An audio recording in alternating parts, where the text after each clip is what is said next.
Montana Territory, 1871. The unforgiving sun beat down on the windswept plains of the Bitterroot Valley, where the promise of new beginnings often dissolved into the harsh realities of frontier life. For 25-year-old Orson Jameson, the vast emptiness stretching from his modest ranch house to the distant mountains was both salvation and prison. The isolation suited him fine. He'd learned years ago that the frontier was no place for matters of the heart. Love was a luxury afforded to those in civilization, not those scratching survival from unforgiving soil. Orson stood on his porch, squinting at the distant fence line that needed mending. 6 months he'd been alone since his ranch hand had moved on to California gold fields. 6 months of silent meals and conversations with only his horse and cattle for company. His jaw tightened beneath light brown stubble as he adjusted his worn Stetson. It was better this way. People complicated things, people left. People died. The last thing he needed was another soul to worry about in this unforgiving country. The crisp autumn air carried the scent of pine from the mountains as he made his way to the barn.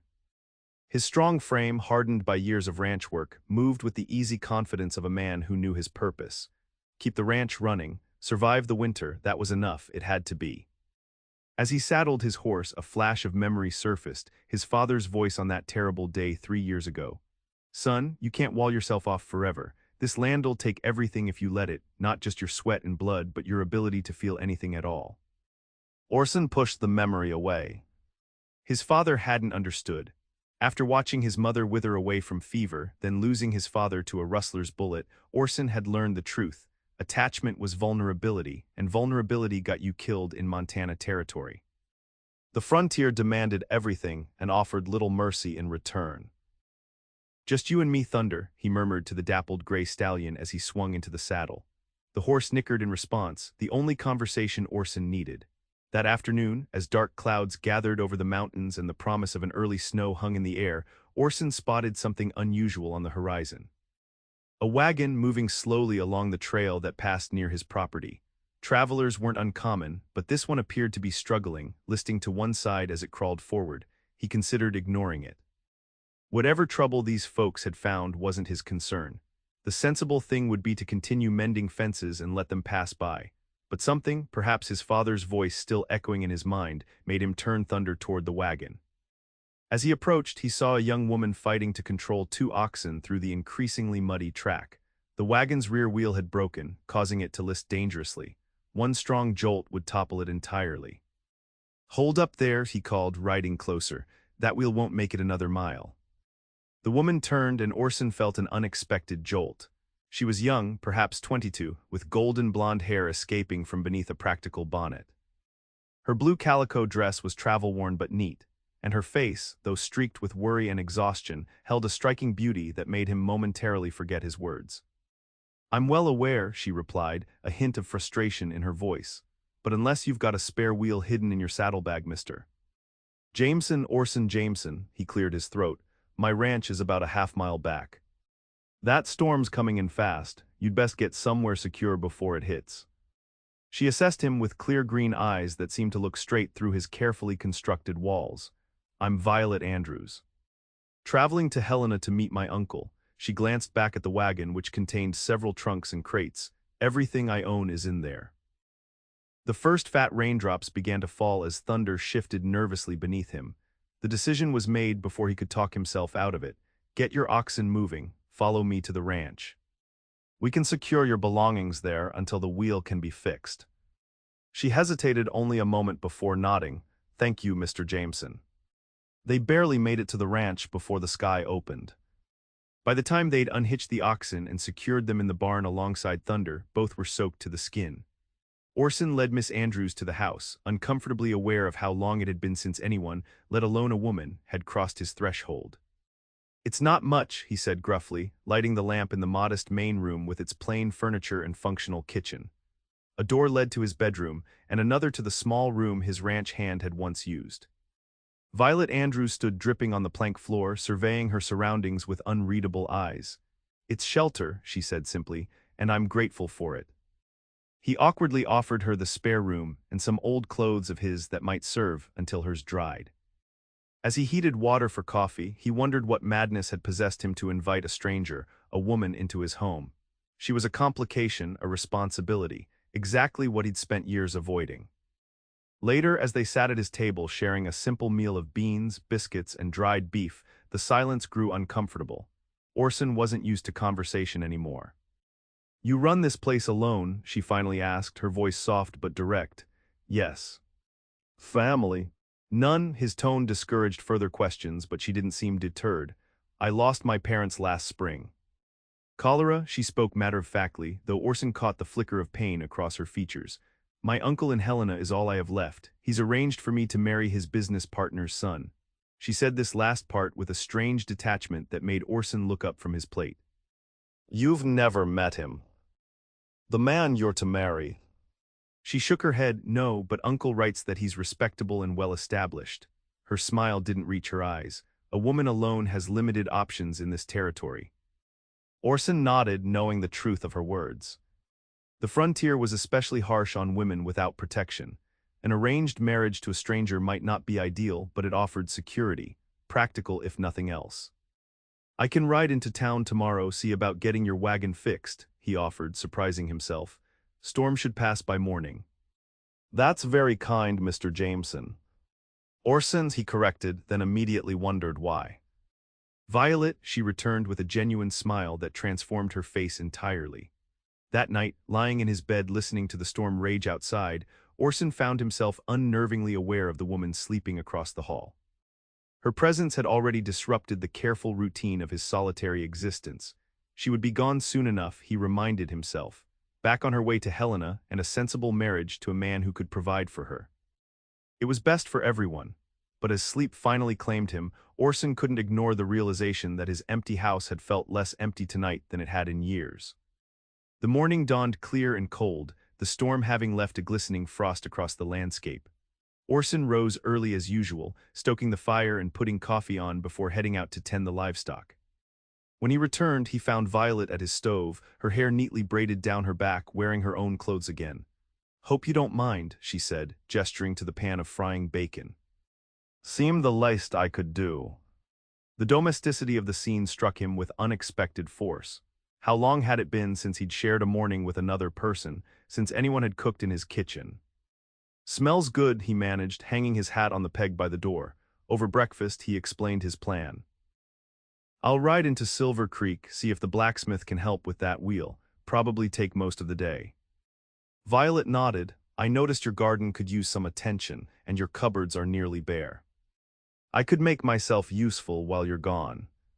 Orson wanted to refuse. He didn't need help, didn't want to be indebted, but practicality won out. "Suit yourself," he said, more gruffly than intended. The ride to Silver Creek was 8 miles each way. As Orson followed the familiar trail, he found his thoughts repeatedly returning to his unexpected guest. There was something about Violet Andrews that unsettled him, perhaps the quiet dignity with which she faced her circumstances, or the flash of something like rebellion he occasionally glimpsed beneath her practical exterior. She reminded him of his mother in a way. The same resilience, the same ability to create comfort in harsh surroundings. The memory was both painful and strangely warming. In town, the blacksmith agreed to come out the next day to assess the wagon wheel, and Orson found himself lingering at the general store, selecting items he didn't strictly need: coffee, sugar, canned peaches. Things that might bring a smile to Violet's face. The thought pulled him up short. What was he doing? "New lady friend Jameson?" asked Tom Wilson, the storekeeper, with a knowing grin as he wrapped the purchases. "Just a traveler with a broken wagon," Orson replied curtly, "passing through." Tom nodded, unconvinced. "Well, these peaches'll surely sweeten her journey." Orson scowled and paid for his goods, irritated at his own transparency. The woman would be gone within days. There was no sense in getting attached or acting the fool over a pretty face. When he returned home in the late afternoon, the transformation of his property was immediately apparent. The front porch had been swept clean, and the windows sparkled in the autumn sunlight. Inside, he found the cabin tidier than it had been in months. Something savory simmered on the stove, filling the air with a mouth-watering aroma. Violet emerged from the garden, carrying a basket of late vegetables. Her cheeks were flushed from exertion, a few wisps of golden hair clinging to her forehead. "You've been busy," he commented, helping her with the basket. "Keeping my hands busy keeps my mind from worrying," she admitted. "Any luck with the wagon?" "Blacksmith will come tomorrow," He hesitated, then reached into his saddlebag. Got some things in town, including these. He handed her the can of peaches, feeling foolish. Her face lit up. Peaches, I haven't had these since, she trailed off, a shadow crossing her features. Since before my parents died. Thank you. Their fingers brushed as she took the can, and Orson felt a jolt of awareness that he immediately tried to suppress. This wouldn't do. Not at all. That evening, as they shared a stew that put his usual cooking to shame, Violet surprised him with questions about his ranch, how many cattle he ran, his plans for expansion, the challenges of Montana winters. You know a fair bit about ranching, he observed. She shrugged slightly. My father had a small spread in Kansas before we lost it in '67, not much compared to this, but I learned the basics. What happened? If you don't mind my asking. Her expression tightened, drought mostly, then debt, then the bank. She looked around his cabin with assessing eyes. You've done well for yourself here, considering you're alone. Being alone makes things simpler. The words came automatically, his standard defense. Violet studied him for a moment. Does it, or does it just make it easier to avoid the complications that make life worth living? Her directness startled him. Some complications aren't worth the price they demand, he replied, thinking of his father's broken body, his mother's wasted face. And some prices are worth paying. She held his gaze a moment longer before looking away. But we all must decide that for ourselves, I suppose. Later, as Orson lay awake listening to the night sounds of the ranch, he found himself considering Violet's words. For years he'd convinced himself that isolation was strength, that needing no one meant nothing could hurt him. But these past 2 days had awakened something he'd long suppressed, a hunger not just for companionship but for connection. It was dangerous thinking. She was promised to another man heading to a different life. And he had chosen his path long ago. One broken wagon wheel didn't change that. The blacksmith arrived mid-morning the next day, a burly man named Peterson who assessed the damage with professional detachment. Wheels beyond repair, he announced. Need to make you a new one. Take 3, maybe 4 days. Orson saw Violet's face fall slightly before she composed herself. I understand, these things happen. You're welcome to stay until it's fixed, Orson found himself saying. No sense in trying to find other arrangements. That's very generous, Mr. Jameson. Orson, he reminded her, ignoring Peterson's curious glance between them. With the timeline established, an unexpected reprieve stretched before them. 4 days. It wasn't much, but it felt significant somehow, as if the normal flow of time had been suspended. That afternoon, Orson showed Violet around the ranch properly. The small herd of cattle he was building, the creek that provided water even in dry months, the stand of pine trees he'd planted as a windbreak. You have vision, she said as they stood looking over the property. Most men just see what is, you see what could be. Her observation warmed something in him. My father taught me that. He came out here with nothing but believed he could build something lasting. He paused. He was right about the land at least. But not about other things. Orson hesitated. He wasn't used to speaking of such matters. He believed in taking chances. With his heart as well as his land, he looked away toward the mountains. In the end, that's what got him killed. Violet was quiet for a moment. My father was the opposite, cautious to a fault. He waited too long to sell when the drought came, worried too much about making a perfect decision. Her voice held no judgment, just sad understanding. There's danger in both approaches, I suppose. That evening they sat before the fire as a chill settled outside. Orson found himself speaking more freely than he had in years, telling stories of his childhood on the frontier, of his father's dreams and his mother's quiet strength. In turn, Violet shared memories of Kansas, of learning to read by candlelight, of her mother's garden and her father's gentle humor. And this man in Helena, Orson finally asked, the question that had been bothering him. Are you content with the arrangement? Violet stared into the flames. Content, no, but accepting of necessity, yes, she glanced at him. Women have fewer choices than men in this territory. Unmarried, I'd be dependent on my uncle's charity indefinitely. And if you had a choice, the question escaped before he could stop it. Something flickered in her green eyes. I would choose a life where I had some say in my own destiny, where my value wasn't measured solely by my usefulness to a man. She smiled ruefully. Impractical dreams for a woman with empty pockets and no family. Orson wanted to tell her that she deserved more than a marriage of convenience, that her intelligence and strength were worth more than security purchased at the price of her freedom. But who was he to offer such judgments? His own choices had led to a life of isolation that, until her arrival, he'd convinced himself was preferable. Over the next 2 days, they fell into an unexpectedly comfortable routine. Orson tended the cattle and property, while Violet kept the house and garden. They worked side by side repairing a section of fence, her capable hands quickly learning the technique. In the evenings, they talked or read from the small collection of books Orson had inherited from his parents. On the afternoon before the wheel was to be ready, they rode double on Thunder to check a distant part of the property. Violet sat behind him, her arms wrapped around his waist for balance, her presence both distracting and strangely right. They stopped at a high point overlooking the valley, dismounting to rest the horse.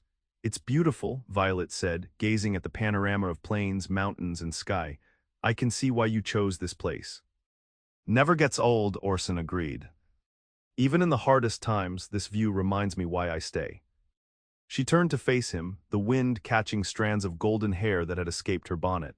"May I ask you something personal?" He nodded, suddenly nervous. "In town I heard whispers about you, that you weren't always alone, that there was trouble, a shooting." Orson stiffened. Of course, small towns had long memories and loose tongues. "My father," he said after a moment, 3 years ago. Rustlers came for our cattle, he confronted them. The familiar pain tightened his chest. "I was in town that day, came home to find him bleeding out on this very hill." "I'm sorry," she said softly, placing a hand on his arm. "He died in my arms, telling me not to let this place harden my heart." Orson gave a bitter laugh. "Failed him there, I suppose." "I don't think you have," Violet said, her voice gentle but firm. "A hardened heart wouldn't have stopped for a stranger with a broken wagon, wouldn't have opened his home or shared his table." Her nearness was suddenly overwhelming, the scent of her hair, the warmth of her hand on his arm, the understanding in her eyes. Before he could think better of it, Orson leaned forward and kissed her, a brief, tender touch of lips that sent shock waves through his carefully constructed defenses. He pulled back immediately. "I shouldn't have done that," he said, mortified. "Your promise to another man, I had no right." Violet's cheeks were flushed, her eyes wide. "No, you shouldn't have," she agreed, but made no move to step away. Instead, after a heartbeat of hesitation, she raised her hand to his cheek. "But I wanted you to." The admission hung between them, charged with implications neither was prepared to face. Orson took a step back, breaking the connection. "We should head back," he said, his voice rough. "Storm's brewing." Indeed, dark clouds were gathering again over the mountains. As they rode back to the ranch in silence, Orson's mind raced with conflicting emotions. He'd crossed a line that couldn't be uncrossed. Tomorrow the wheel would be fixed, and Violet would continue to Helena, to her uncle, to her arranged marriage, to the life that waited for her. A life that had no place for a solitary rancher with too many ghosts. It was for the best. This unexpected interlude had been just that, a temporary break from reality. By this time tomorrow she would be gone, and his life would return to its familiar pattern. The thought brought a hollow ache he tried to ignore. That night dinner was a quiet affair, the easy companionship of previous evenings replaced by a charged awareness of tomorrow's parting. As they cleared the dishes, Violet finally broke the silence. "I want to thank you, Orson. Not just for taking me in, but for," she hesitated, "for reminding me there are good men in this world, men who keep their word and offer help without expecting anything in return." "Any decent person would have done the same," he said, uncomfortable with her gratitude. "We both know that's not true." She moved toward the door of her temporary room, then paused. "Whatever happens tomorrow, I want you to know these days have meant something to me, more than I can properly express." Before he could respond, she disappeared into her room, leaving him alone with thoughts he had no business entertaining. Morning arrived with the promised wagon wheel. Peterson the blacksmith installed it efficiently, pronouncing the wagon roadworthy by noon. As Violet packed her few belongings, Orson prepared provisions for her journey, enough food for 2 days, water, and a small package of dried beef and biscuits. "Helena's still a good 3 days' travel," he said, helping her load her trunks back into the repaired wagon. "Weather should hold, but take no chances if storms threaten. There's a way station about 15 miles north, where you can shelter if needed." She nodded, all business now in her traveling clothes, her hair neatly pinned beneath her bonnet. Only her eyes betrayed the emotion of their parting. "I've written down directions," he continued, handing her a folded paper. Stay on the main trail and you should have no trouble." As the oxen were hitched and the final preparations made, Orson found himself searching for words to express what these few days had meant. How she had awakened something he thought long dead, how her presence had filled empty spaces he'd stopped noticing. But what purpose would such confessions serve? She had a future waiting in Helena, he had his ranch. Their paths had crossed briefly, nothing more. "Well," Violet said finally, standing by the wagon, "I suppose this is goodbye, Mr. Jameson." The formality stung more than it should have. "Safe travels, Miss Andrews." She climbed onto the wagon seat and took up the reins. For a moment she looked back at him, and Orson thought she might say something more. Instead, she nodded once and snapped the reins, setting the oxen in motion. Orson stood watching long after the wagon had disappeared from view, a strange emptiness settling over him that had nothing to do with the threatening weather. Finally, he turned back to his empty cabin, to the life he'd chosen, or perhaps the life he'd merely accepted out of fear of loss. That night, a powerful storm swept across the valley, bringing driving rain and fierce winds that howled around the cabin's eaves.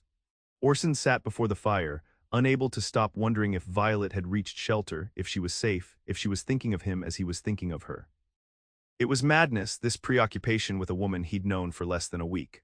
A woman promised to another man. A woman who represented everything he'd convinced himself he didn't want or need: connection, vulnerability, the risk of heartbreak. Outside, the storm intensified.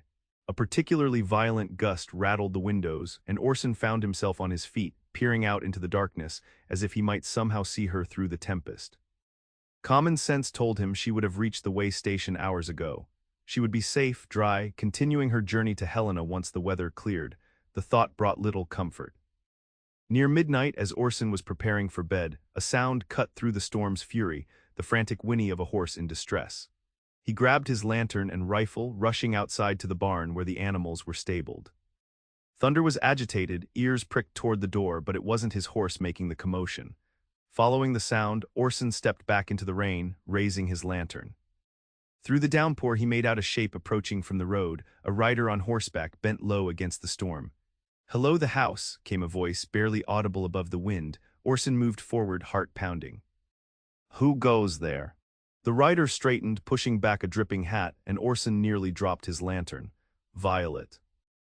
She dismounted shakily, leading a exhausted-looking mare. "The bridge at Willow Creek washed out," she shouted over the storm. "Couldn't make the way station, had to turn back." Without another word, Orson helped her lead the horse to the barn, where they quickly unsaddled and rubbed down the trembling animal. Only once the mare was settled did he turn his full attention to Violet. She stood dripping on the barn floor, pale and shivering. "You're soaked through," he said, removing his coat and placing it around her shoulders. "Let's get you to the house." Inside, he stoked the fire to blazing while Violet changed into dry clothes. When she emerged from the spare room wrapped in a blanket, her hair hanging in damp waves down her back, Orson had hot coffee waiting. "That was foolish," he said, handing her a steaming cup. "Riding in weather like this." "Perhaps," she admitted, her hands trembling slightly around the mug, "but I had nowhere else to go." She looked up at him, her eyes serious. "The truth is, Orson, I was glad for the excuse to return." The admission hung between them, fraught with meaning. "What about Helena?" he asked cautiously. "Your uncle, the arrangement." Violet took a deep breath. "I've been thinking about what you asked me on the hill. If I had a choice, what would I choose?" She set down her cup. "I realized I do have a choice. I always did. I was just too afraid to claim it." "What are you saying?" "I'm saying that these past days here with you have shown me a different possibility. One where I'm not just an obligation or a convenient arrangement." Her voice grew stronger. "I won't trade one form of dependency for another. I won't marry a stranger for security when I know now there can be more." Orson's heart hammered in his chest. "What about your uncle?" "He'll be disappointed, perhaps even angry, but it's my life." Her eyes met his. "I can find work in Silver Creek, support myself until I decide what I truly want." The implications were clear. She wasn't asking for promises or declarations. She was claiming her independence, her right to choose her own path, and that path no longer led directly to Helena. "You could stay here," Orson said before he could stop himself. "Not as, I mean the spare room, until you find your footing, no obligations." The offer surprised him as much as it seemed to surprise her. After years of guarding his solitude, he was inviting her to extend her stay indefinitely. "Are you sure?" she asked. "I wouldn't want to impose." "It's not an imposition," he said, realizing as he spoke that it was true. "The ranch could use an extra pair of hands, and he hesitated, unused to voicing such thoughts. "I've grown accustomed to your company." It was an understatement, but all he could manage. Something in Violet's expression suggested she understood what remained unsaid. "Then I accept," she said softly. "Thank you." That night, as the storm gradually subsided, something shifted between them. Not just the practical arrangement of their living situation, but the unspoken possibility that hung in the air. Violet wasn't staying because she had no choice. She was staying because she was choosing to forge her own path, and somehow, remarkably, that path had led her back to his door.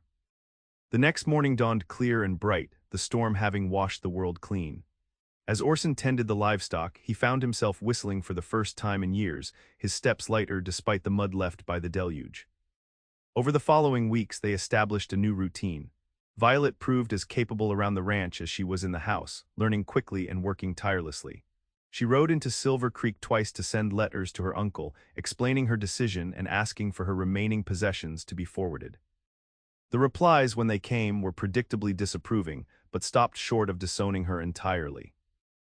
"He'll come around," she told Orson as they worked side by side mending chicken coops one afternoon. "Once he realizes I'm not destitute or ruined." "And if he doesn't?" She shrugged, hammering a nail with precise strokes. "Then I'll make my own family, as so many do out here." The statement, casual as it was, stirred something profound in Orson. Family. He'd convinced himself he didn't need one, that he was complete in his solitude. Now he found himself wondering if that had ever been true. As autumn deepened toward winter, their careful friendship began to evolve into something neither had planned but both increasingly welcomed.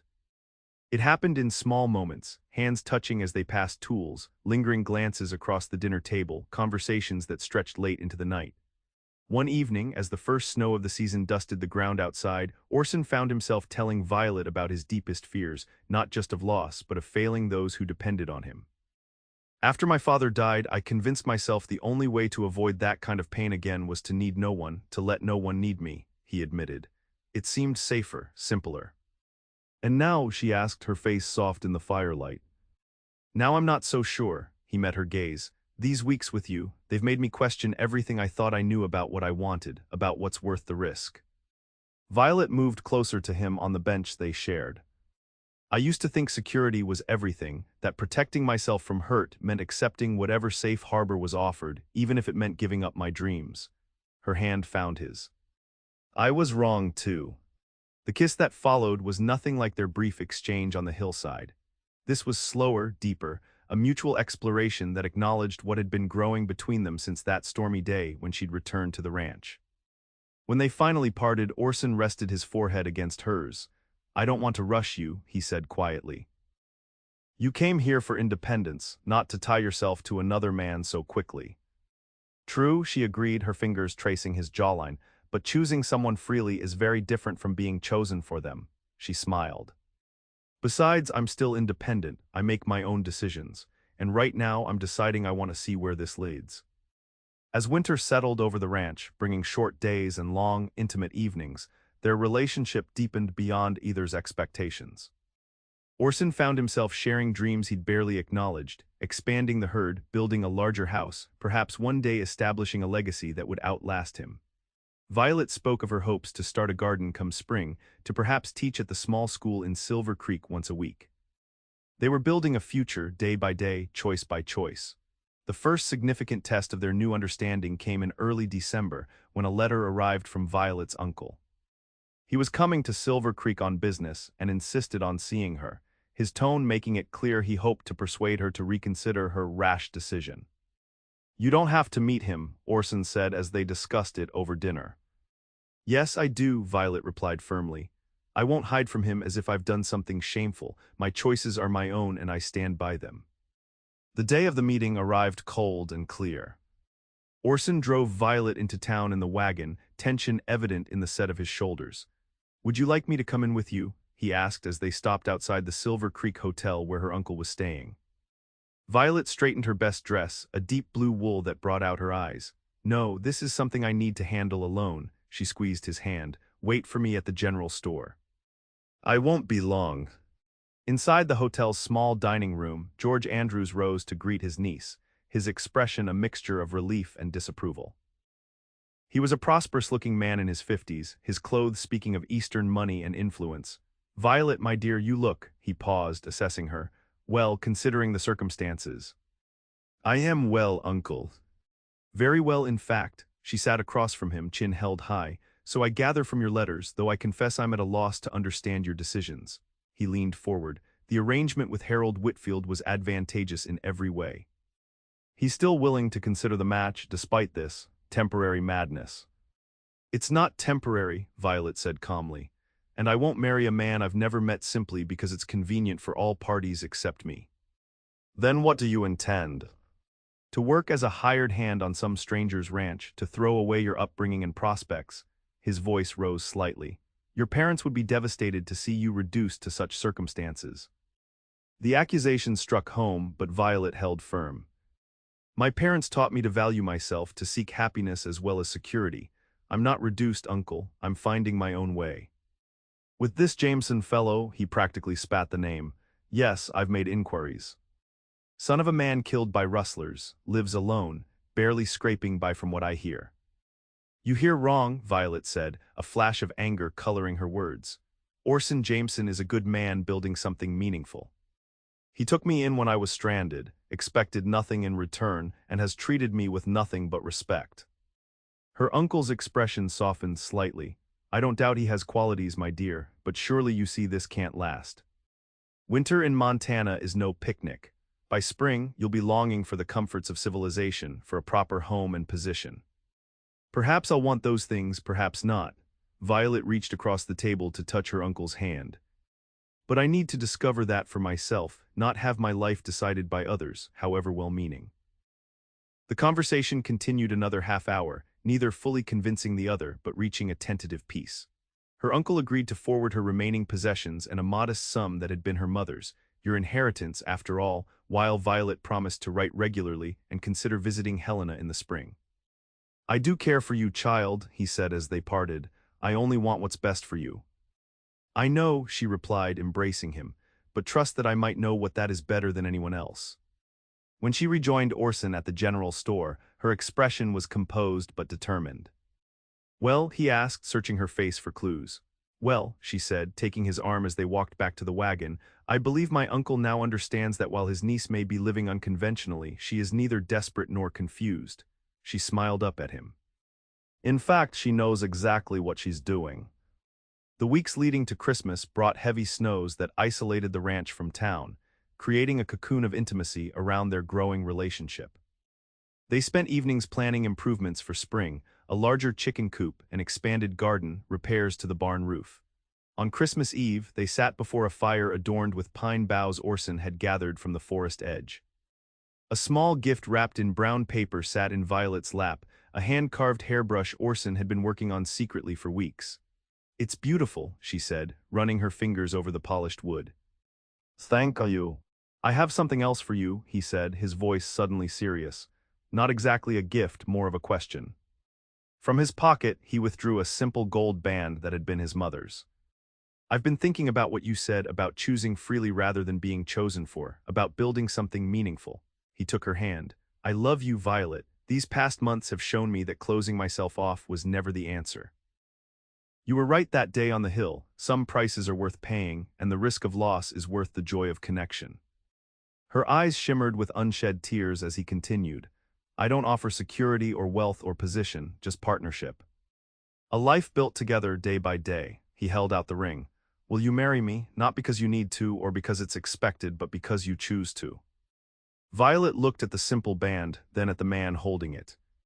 "From the moment I returned in that storm, I think we both knew where this was leading," she said softly. "Yes, Orson Jameson, I choose you, I choose us." As he slipped the ring onto her finger, the cabin that had once felt so empty to him seemed to expand with possibility, not just for the immediate future, but for all the years to come. They were married in Silver Creek the following spring, a simple ceremony attended by townspeople who had watched their story unfold with interest. Violet's uncle surprised them by attending, bringing with him not only her possessions but a generous wedding gift that would allow them to expand the herd significantly.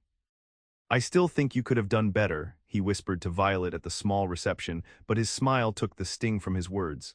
"But I've never seen you look happier."